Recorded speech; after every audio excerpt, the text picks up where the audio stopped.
Voici un résumé détaillé du livre Le Prince de Nicolas Machiavel, chapitre par chapitre, avec les leçons essentielles à retenir. Résumé du livre Le Prince, Nicolas Machiavel. Découvrez les stratégies politiques et les principes de gouvernance qui ont marqué l'histoire. N'oubliez pas de vous abonner à la chaîne YouTube More Results pour ne manquer aucun résumé des meilleurs livres sur le pouvoir, la stratégie et le leadership. Introduction. Pourquoi ce livre? Machiavel écrit Le Prince en 1513 comme un guide pour les dirigeants cherchant à conserver et à accroître leur pouvoir. Il s'appuie sur des observations de la politique italienne et de l'histoire pour donner des conseils réalistes et pragmatiques. Leçon à retenir. Le pouvoir ne repose pas uniquement sur la morale, mais sur la capacité à s'adapter aux circonstances et à maîtriser l'art de gouverner.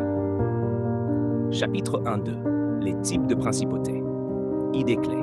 Il existe deux grandes catégories de principautés. 1. Héréditaire. Facile à gouverner car le peuple est habitué à la dynastie. 2. Nouvelle. Plus difficile à conserver car il faut gagner la loyauté du peuple. Leçon à retenir. Un dirigeant d'un territoire nouvellement conquis doit consolider son pouvoir rapidement pour éviter la révolte. Chapitre 3-5. Comment conserver une principauté? Idées clés. Un prince doit s'adapter à ces nouveaux sujets et éliminer ses ennemis rapidement. La conquête de territoires habitués à la liberté est plus difficile. Il faut soit les détruire, soit les intégrer en douceur.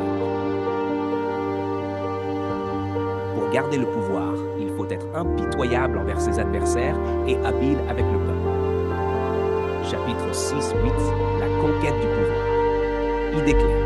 Les grands leaders, Cyrus, Romulus, César, ont utilisé la force et l'intelligence pour prendre le pouvoir. La cruauté peut être utile si elle est rapide et sert à stabiliser le pouvoir. Un prince ne doit pas hésiter à trahir ou à utiliser la ruse si nécessaire. Leçon à retenir. Le succès dépend de la combinaison de la force, de la stratégie et de la capacité à frapper au bon moment. Chapitre 9-10. Le rôle du peuple et de l'armée. Idée clé. Un prince doit choisir entre s'appuyer sur le peuple ou l'élite. Le soutien du peuple est plus stable. Les armées mercenaires et auxiliaires sont dangereuses. Seule une armée nationale est fiable. Leçon à retenir. Un bon dirigeant assure son pouvoir en ayant une armée fidèle et en gardant le soutien du peuple. Chapitre 11-14. La religion et la guerre. Idée clé. La religion peut être un outil de pouvoir, mais ne doit pas remplacer la force militaire.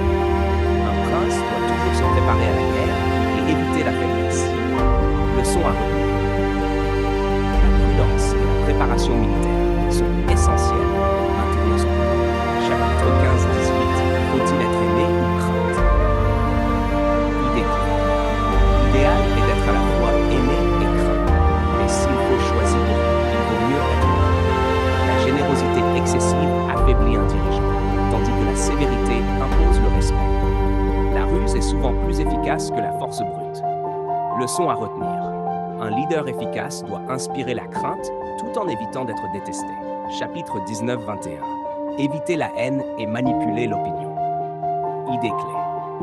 Un prince ne doit pas s'attaquer à la propriété et aux femmes de ses sujets pour éviter leur haine. Il doit se donner une image vertueuse, même s'il agit avec pragmatisme en coulisses. Leçon à retenir. L'image publique d'un dirigeant est aussi importante que ses actions réelles. Chapitre 22-24. S'entourer de bonnes personnes. Idée clé. Un prince doit choisir des conseillers compétents et éviter les flatteurs. Il doit toujours garder le contrôle des décisions stratégiques.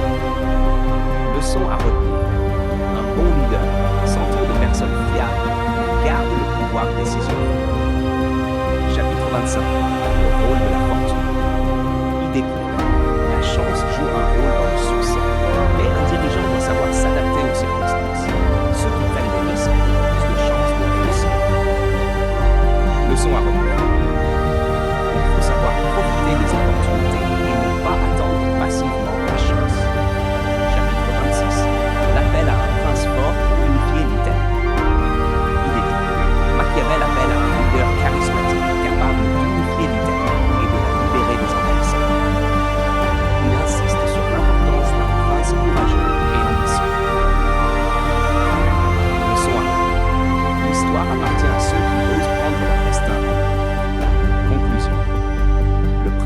un manuel intemporel sur le pouvoir et la politique. Machiavel montre que la morale seule ne suffit pas pour diriger.